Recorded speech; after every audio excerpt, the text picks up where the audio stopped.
Alright guys, what's going on? Welcome in. So man, it's crazy that the 2026 NFL draft is over. Man, there were just curveballs left and right. Tons of crazy stuff happening, but we have undrafted free agent signings, right? This is my favorite video to make every single year. Always love it. Always look forward to it. And so far, right, because I don't want to post this video at like 11:30, 12. So this is part one. There's going to be a part two tomorrow when more signings roll in. But let's kick this thing off on the offensive side of the football, right? Colin Lacy, wide receiver from Louisville. Coming in at 5'9", 185 pounds, he's known for being a quick burst, acceleration type of wide receiver that really excels underneath. Now, back in 2023, he popped off for over 1,300 receiving yards and 91 catches, but he's coming off, I don't want to necessarily say a down season, but, compared to those crazy numbers back at South Alabama, this past season, he had 60 catches for 635 receiving yards. Now, I'm thinking about the wide receiver position, and of course we have the guys up at the top, Garrett Wilson, Mitchell, Omar Cooper now, but really behind those guys, I feel like it's really wide open. Williams, of course, I want to stick on this roster, but outside of that, I mean, we have a bunch of young guys, a bunch of, practice squad type of candidates, Quentin Skinner and whatnot. Like I think this room is open here. So I'm excited to see, I could be wrong on the exact timing with this, but I believe that Colin Lacy was the first undrafted free agent signing that the Jets went out and made. So welcome to the squad, Colin. Now, we also brought in running back from Toledo, Chip Trainum. Man, I remember this guy back at Ohio State, right? Former Buckeye transfer here, shows up at Toledo and the production just explodes. 12 touchdowns this past season, over 1,000 rushing yards on the year. He's built low to the ground. The guy is jacked. He's super powerful. He bulldozes defenders, right, that are in front of him. A lot of fun to watch. And one of my favorite things about Trainum is, first of all, he trusts his offensive linemen that are in front of him, which is really, really important. I think he does a good job running between the tackles, right, as a good inside runner.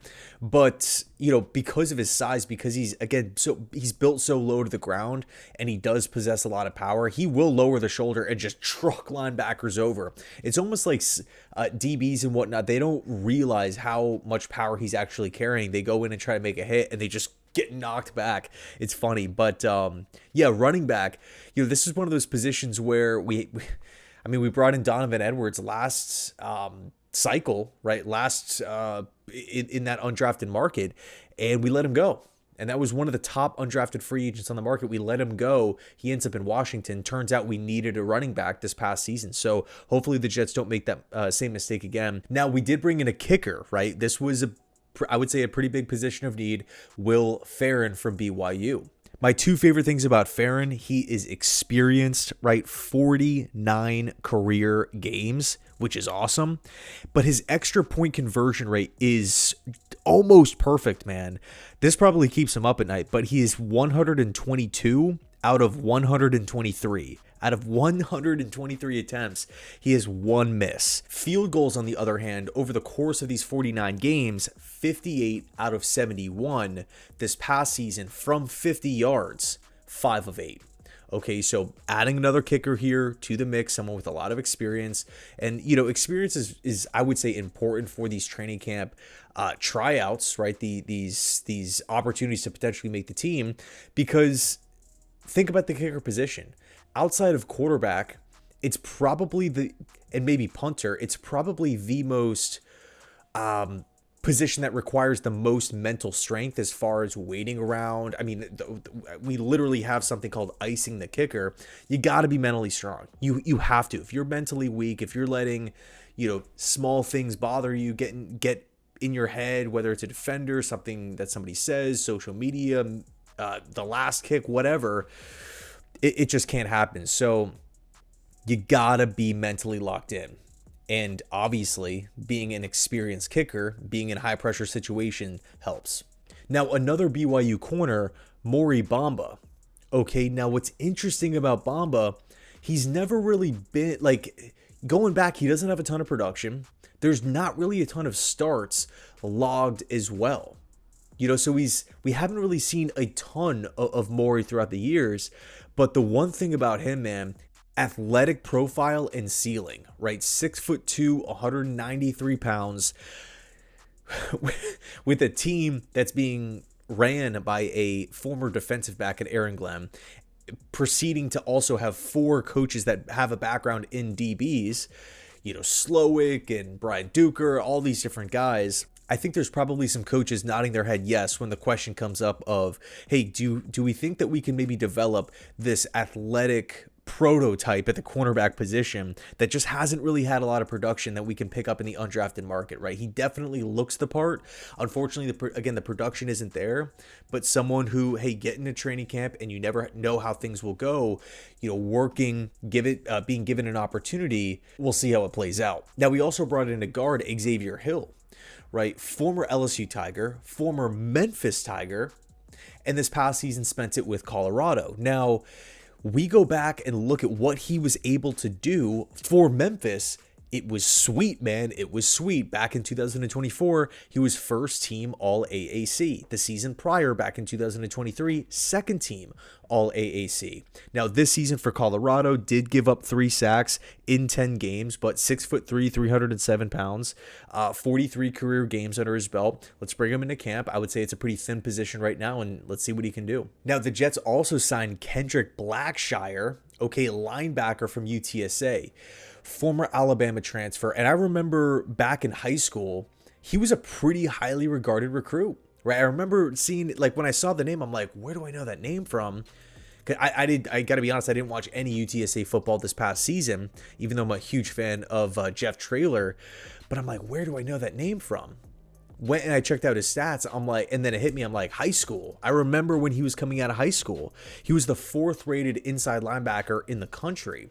Spent a lot of time at Alabama, right? Had over 20 games of experience working with Nick Saban and co. Ends up transferring and played in 11 games this past season. Had 48 tackles, 1 tackle for loss, 1 sack, and 1 interception.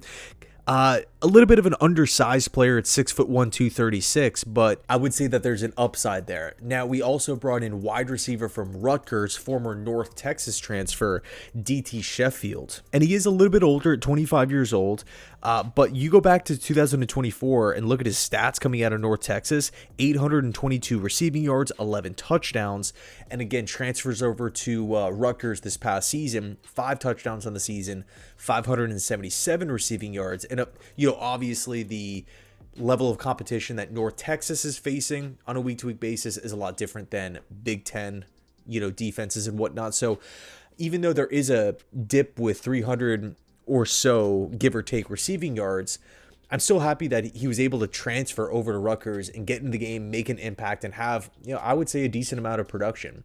Again, with the 5 touchdowns. Only 5'7" though, but I feel like has pretty solid speed.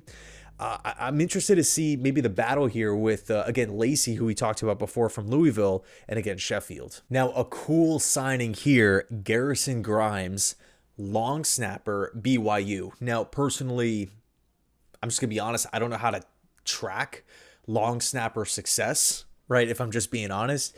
So what do we know about Grimes? Well, he was a former Baylor transfer, and he was also the second team AFCA All-American long snapper as well. But from an athletic standpoint, I'll literally put this up on the screen right now, from a RAS, right, the relative athletic score, it was amazing. It was amazing. I mean, this has got to be literally top 3 most athletic long snapper to enter the NFL in history.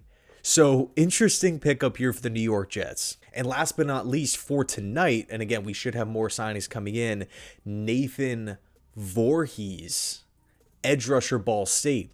What's cool about this is he grew up a Jet fan, right? Awesome. When you look at him on the field, first team All Mid-American Conference, 12 sacks, 17 tackles for loss, 2 forced fumbles, and 51 tackles. The guy was all over the place. He was affecting the passer. And we'll see how he translates into the new look Jets defense. So that's it as far as my personal research, right? Maybe there's more news that breaks 5 minutes after I post this, but will of course be covered in the second part of the undrafted signings, which again should be coming out tomorrow. So anyway, let me know your thoughts down below. Thanks so much for watching. And as always, go Jets.